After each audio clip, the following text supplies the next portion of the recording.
Good morning বন্ধুরা, কেমন আছো তোমরা সবাই? আশা করি তোমরা সবাই খুব ভালো আছো। আজকে হলো বৃহস্পতিবার আর এখন সকাল 10:17 বাজে। আমরা যাচ্ছি এখন বাগুইআটিতে, কেষ্টপুর, সেখানে যাচ্ছি। বা আমার ভাসুরের ছেলের আজকে ওই বিয়ের পাটিপত্র হবে, সেখানেই এখন আমরা সবাই যাচ্ছি। আর এই বড় ভাসুরের বাড়ির সামনে থেকে গাড়িতে আমরা সবাই একসাথে উঠবো। মেজো ভাসুরের ছেলের বিয়ে হবে আর কি। বড় ভাসুরের ছেলের বিয়ে তো অনেক আগেই হয়ে গেছে, নাতি নাতনিও আছে। এবার মেজো ভাসুরের ছেলের বিয়ের পালা, তারপরে হবে অর্জুনের বিয়ে। মানে এরপর আর কি ছেলেদের মধ্যে অর্জুন রয়েছে, তো ওর বিয়ে হতে হতে তখন আমার এই মাথার সমস্ত চুলই সাদা হয়ে যাবে, আর হয়তো চুল থাকবেও না। কৃপা অর্জুন আগে চলে গেছে, ওই যে কৃপা অর্জুন যাচ্ছে। আর আজকে তো প্রচণ্ড গরম, গতকালকে থেকে খুব গরম পড়ছে, আজকে হেভি গরম লাগছে। মানে কালকের থেকেও আজকে গরমটা বেশি লাগছে।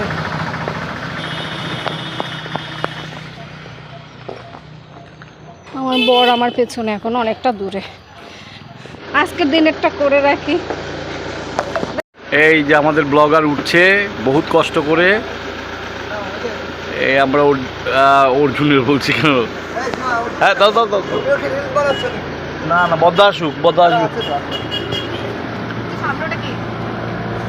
সামনে তো লেটু আর আরেকজন কে উঠবে?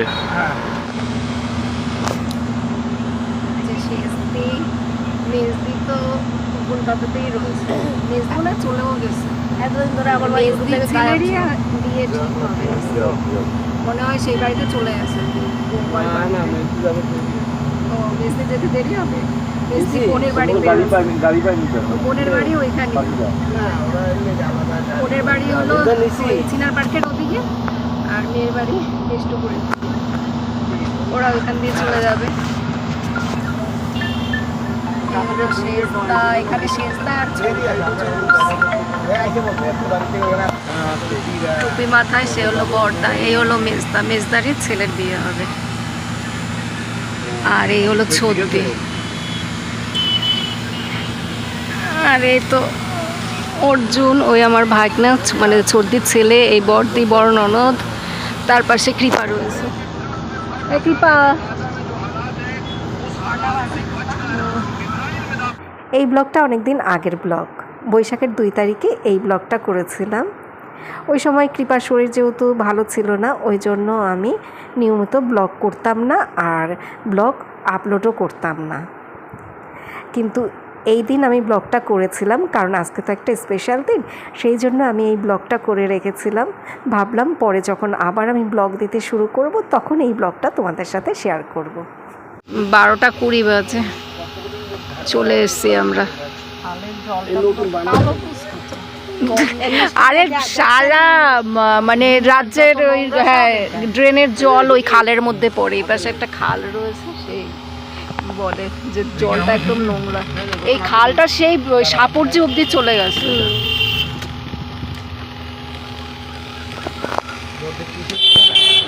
আমরা আজকে দিনের মিনি বরযাত্রী, বুঝেছো? মিনি বরযাত্রী, হ্যাঁ, মিনি বরযাত্রী যাচ্ছি।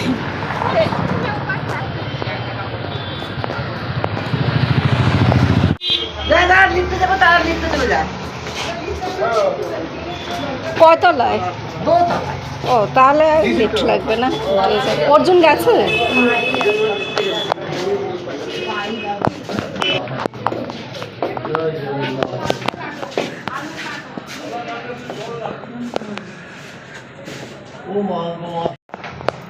ভালো আছো তোমরা? কবে এসছো তোমরা? সকালে। আরেকজন আসেনি বড়?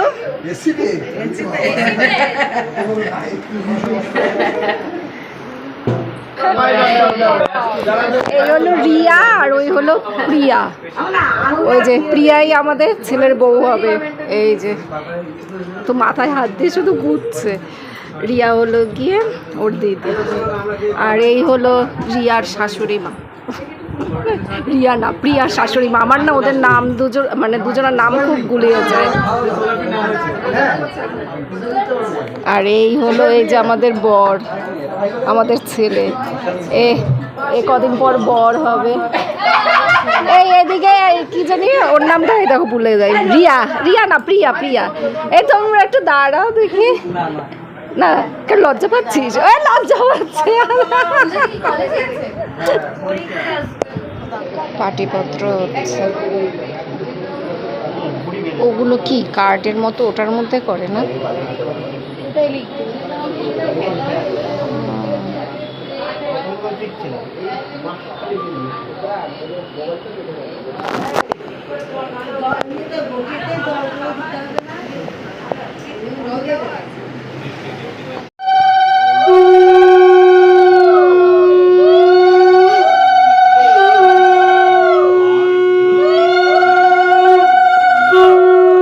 ওয়েলকাম ড্রিঙ্কসে খেয়েছিলাম আমপানাটা ভীষণ ভালো ছিল।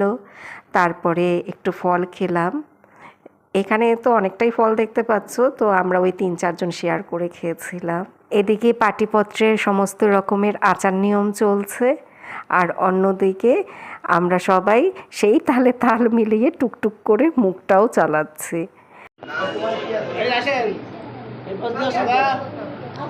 আশীর্বাদ করা হবে। কিবা তুই কটা ছবি তুলে রাখিস তো, আমি তো এদিক দিয়ে ছবি তুলতে পারছি না।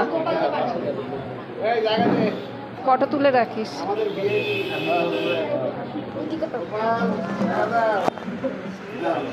এই হলো মেয়ের বাবা। ওইদিকে যান বিয়াই। উনি কিন্তু আমাদের আগে থেকেই বিয়াই হয়, আমাদের কিন্তু আত্মীয়র মধ্যেই বিয়েটা ঠিক হয়েছে। সর্দির বাড়ির আত্মীয় হয়। ফটো তুলেছো?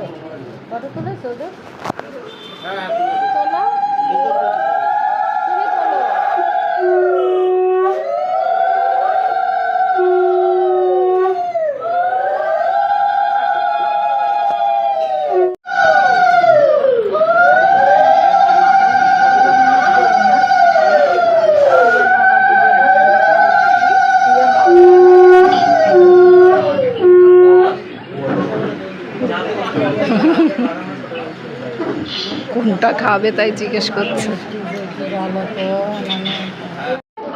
পাটিপত্র হয়ে গেছে, এবার আমরা সবাই খেতে বসলাম। টেবিলে টেবিলে অনেকে বসছে, আর আমরা এখানেই বসলাম। আমাদের হাঁটুতে কোমরে সমস্যা নেই, তো ওই জন্য আমরা মেঝেতেই বসলাম। প্রথমেই পাতে পড়লো ফিশ বাটার ফ্রাই, সাথে কাসুন্দি, আর হলো গিয়ে স্যালাড, যেটা খেতে ভীষণই ভালো ছিল। একটা খাওয়ার পর আরেকটা খেয়েছিলাম। আমরা আজকের দিনে মিনি বরযাত্রী, তো আমরা তো পেট পুজো করবই। এই ব্লগটা যখন করেছিলাম তখন আমি কৃপাকে নিয়ে খুব চিন্তাভাবনার মধ্যে ছিলাম। ওই সময় কৃপাকে একজনের পর একজন শুধু ডাক্তার দেখাতাম, আর বিভিন্ন রকমের আজে বাজে চিন্তায় সারাদিন ডুবে থাকতাম।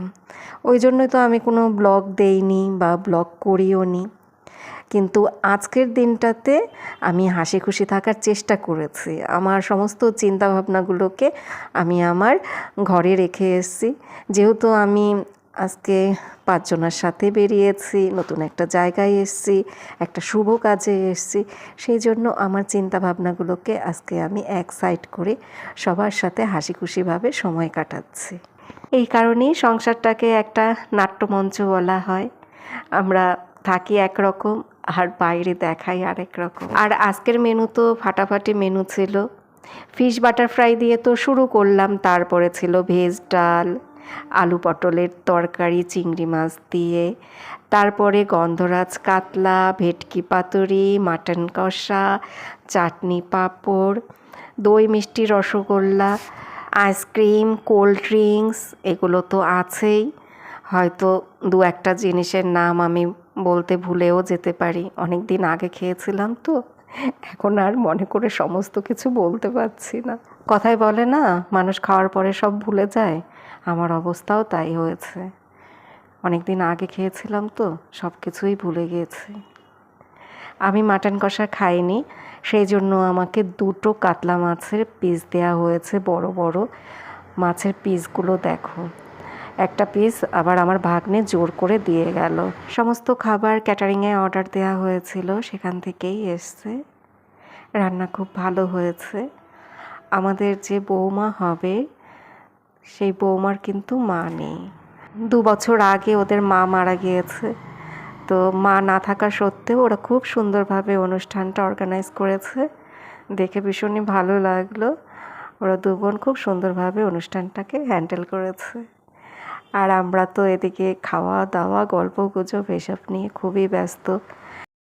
এই যে আমাদের বৌমা কাজ করতে করতে হাঁপিয়ে গেছে, নতুন বৌমা একটু একটু করে প্র্যাকটিস করছে। আমরা এখন সবাই চলে যাব। অর্জুন বাথরুমে গেছে, যাচ্ছি। ভাত খেয়ে কিছুক্ষণ সময় বিশ্রাম নিয়ে আমরা ফ্ল্যাটের আশেপাশে ঘুরে আসলাম। মানে ফ্ল্যাটের পাশে একটা ছোট্ট শপিং মল আছে, কিছুটা হেঁটে গেলে সেইখানটাতেও আমরা ঘুরতে গিয়েছিলাম। ওখানে গিয়ে আর ব্লগ করা হয়নি। আজকে তো আমার ব্লগ করার সেরকম একটা মন ছিল না, শুধু আজকে স্পেশাল একটা দিন বলেই আমি এইটুকু ব্লগ করেছিলাম। বাইরে আমরা চলে এসেছি, এখন বাড়িতে চলে যাব। গাড়িতে বসে পড়লাম, কিন্তু আমাদের গাড়িটা যেতে পারছে না। তোমরা তো দেখতেই পাচ্ছ যে অনেক বড় একটা র্যালি যাচ্ছে। তো সেই জন্য আমরা সবাই গাড়িতে বসে আছি। আর এসব র্যালি দেখতে তো ভালোই লাগে। এখন অদিতি মুন্সি আসবে। অদিতি মুন্সিকে আমি একজন গায়িকা হিসেবেই দেখি, কোনো রাজনৈতিক দলের নেত্রী হিসেবে দেখি না। অদিতি মুন্সির গান আমার খুব ভালো লাগে, সেই জন্যই বললাম অদিতি মুন্সিকে আমি একজন গায়িকা হিসেবেই দেখি।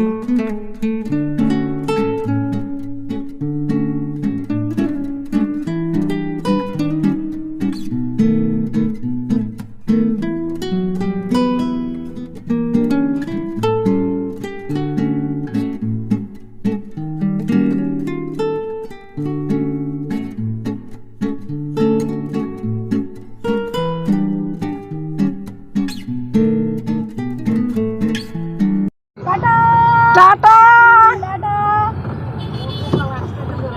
মেজদা কোথায়?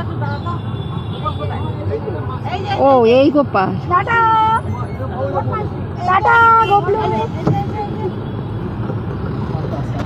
বাড়ি ফিরতে ফিরতে 7টা সাড়ে 7টা তো বাজবেই, কারণ এই সময় তো রাস্তায় খুব জ্যাম থাকে।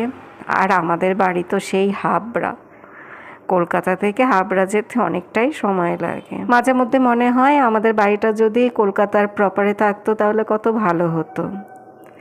হাওড়া থেকে যখন আমরা হাবড়াতে আসি বা হাবড়া থেকে হাওড়াতে যাই বা এয়ারপোর্টে যাই, সেই সময় অনেকক্ষণ আগে আমাদেরকে বাড়ি থেকে বের হতে হয়। তাহলে বন্ধুরা, আজকের মতো ব্লগটা এখন শেষ করছি। তোমরা সবাই ভালো থেকো, সুস্থ থেকো, সাবধানে থেকো। আবার আগামীকাল দেখা হবে।